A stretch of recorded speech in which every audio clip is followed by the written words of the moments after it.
Hey everybody, welcome back to my channel, and today's video is going to be on this DIY all the time frosted pressed flower coasters. Let's begin.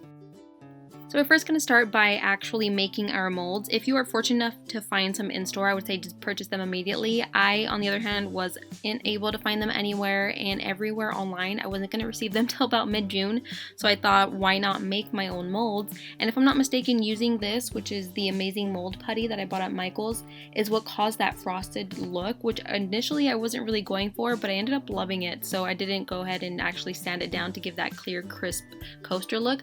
So if you are looking for that frosted look, I'm assuming it was this step here using the amazing mold putty, and I'm actually just combining part A and B together here. And unfortunately I actually did try to make my own mold, like a DIY mold I found on Pinterest, and I had tried twice already, but each time I came up with this result, so I kind of just gave up. You can kind of see my hands kind of give up right about here, like, okay, yeah, I'm done. I'm just gonna go buy a mold putty. Here I'm just combining equal parts of both A and B. I made sure just to use the whole thing. I didn't want to come up too short on the amount of putty I had and have to make more. So you know it's complete as soon as there are no more swirls in your putty and it's a completely new like shade of yellow. It's a little bit lighter than what it was before. And once there are no more swirls and it's well combined, you are ready for your next step. So here I am just beginning to roll out the putty. I just placed a piece of wax paper on top of the putty and started rolling it out with my rolling pin.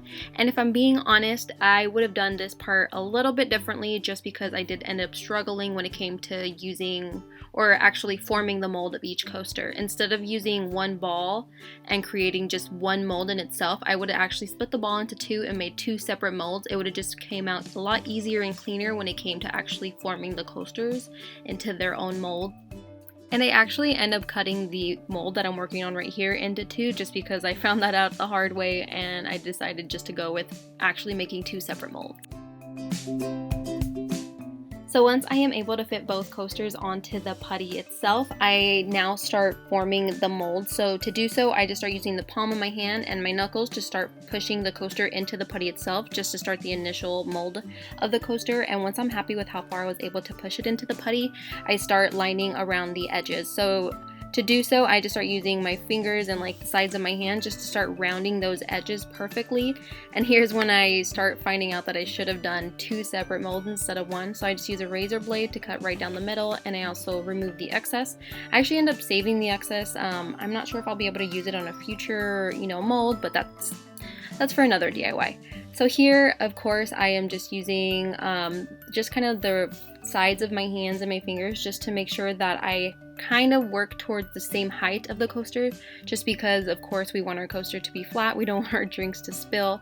So I'm just going to continue with the same movements, just kind of rounding those edges until I think they're perfectly asymmetrical in height and completely round.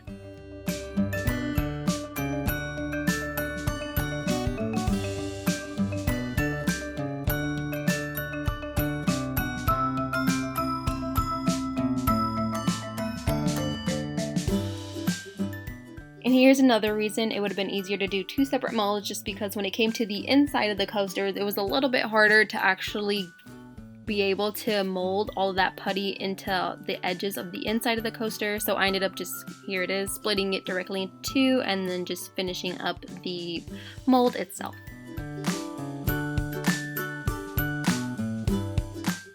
So now that I'm happy with how the molds have turned out, I'm just going to let them cure. The box says 20 minutes. I ended up just leaving them overnight, I had a few other things to do, and I thought 24 hours couldn't hurt. So here I am just removing the coasters from my molds themselves, and it was actually really easy to do. I focused obviously on the edges first, just making sure I was pretty careful with it because I didn't want to rip the molds themselves. And I do the same thing to the second mold. Alright, now that our molds are complete, we are ready to start making our coasters, and if you're someone who had molds and are starting with us at this point in the video, let's begin! Okay, so this DIY actually started about a week ago when I actually went on a walk and started pulling all of the flowers I wanted to use for my coasters. So all I did was place them in a book and make sure I smashed them with something heavy on top of the book and left them to dry for about a week. And this is the result of my flowers here. And I went ahead and skipped the step of showing you how I decided I wanted to kind of gather my flowers per each coaster, just because it was a little time consuming, and I thought I might as well just show you the end result of which flowers I ended up using and pretty much the design I was going for. So to make sure I was happy with the design of each of my coasters, I decided to just trace my coaster on a piece of paper and add the design to the paper itself, just to make sure that when I transferred it to the resin, I was happy with it and I wasn't necessarily having to move the flowers around too much and create air bubbles while working in the resin itself.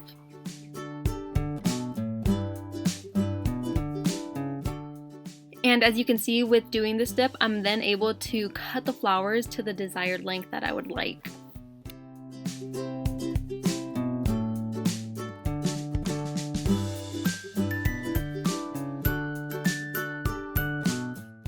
So once you're happy with each of your coasters, it's time to start working on the resin. So the resin I went with is the amazing clear cast resin, and I also purchased this at Michael's, and it's really easy to use, and I made sure to work fairly slowly so I didn't create air bubbles in the process. So it's all about equal parts again, so I of course wanted to make sure I had plenty of resin instead of too little and having to make some more. So I am actually using 3 parts of A and 3 parts of B. And when I am adding it into the cup itself, you see I lean the cup to the side just because I think it makes it easier in trying not to create so many air bubbles. So here I have added 3 parts of A, and then I'm going to start adding 3 parts of B, which ended up being too much. So when I did the following 2 coasters the next day, I ended up actually only using about 2 parts of each one. So here are all 3 parts of B, and then you want to start mixing your equal parts very slowly, because the faster you work, the easier it is to create all of those air bubbles. So if you stir and mix slowly after pouring the resin, it's easier to avoid air bubbles that way. And you know your resin is completely mixed once you see no more swirls of both equal parts on the inside of your cup.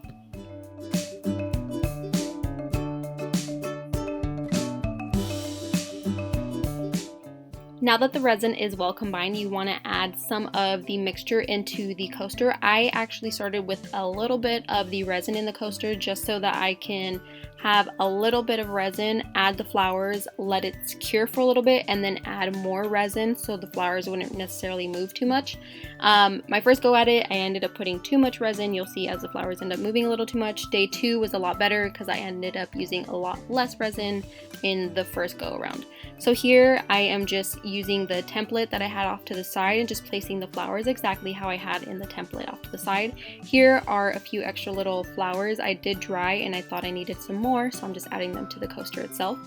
And once I am happy with the way it looks, I let it cure for about 5-10 minutes and then I go back and add the rest of the resin.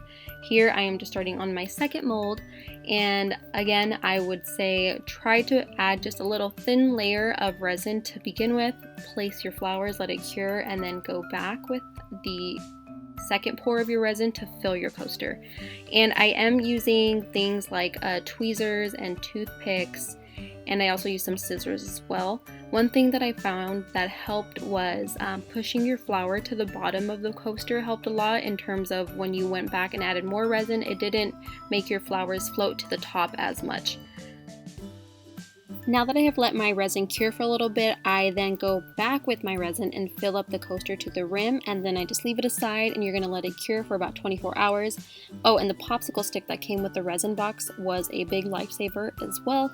You just see me using it quite often just to kind of push those flowers to the bottom, as I advised. Ended up being a really good tip to use just in terms of trying to keep your flowers from moving too much or coming to the top of the surface when you add the second part of your resin. Oh, and one thing that I ended up doing quite a lot, not a lot, but one thing that did help was using my tweezers. If pushing the flower created an air bubble, I would go with my tweezer and just start removing the air bubbles one by one. Like I said, there weren't too many, but it was a really big help just because, of course, we don't want the air bubbles in our resin and in our final product.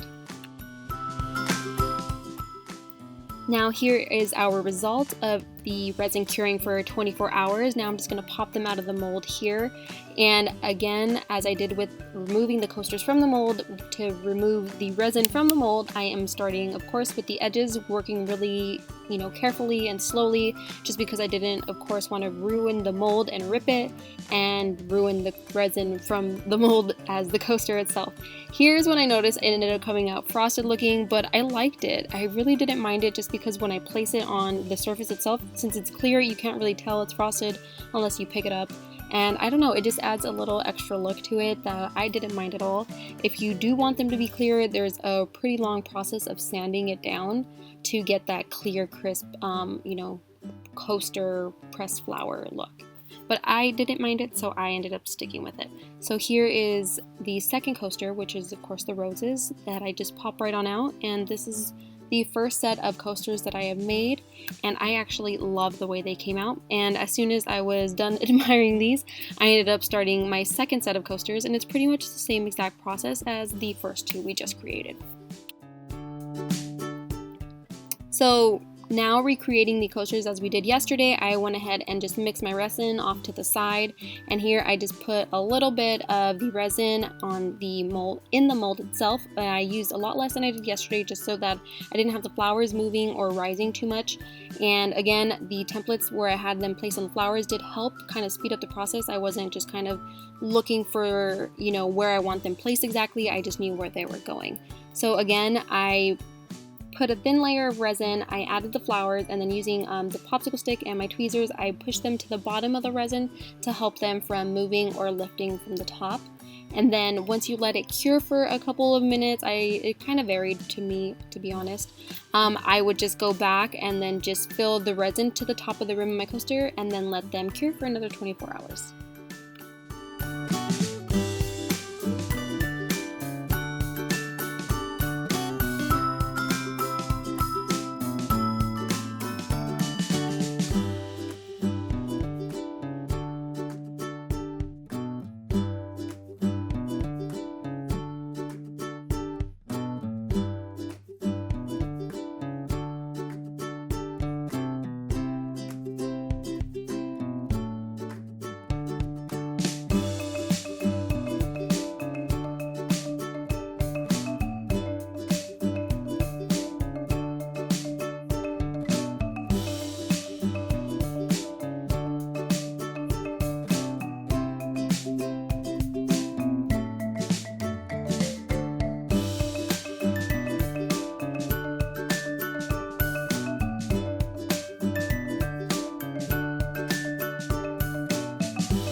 Okay, now here are our coasters 24 hours after curing. Again, I'm just going to pop them out of the mold just very gently and carefully, not to ruin the mold or the coaster themselves.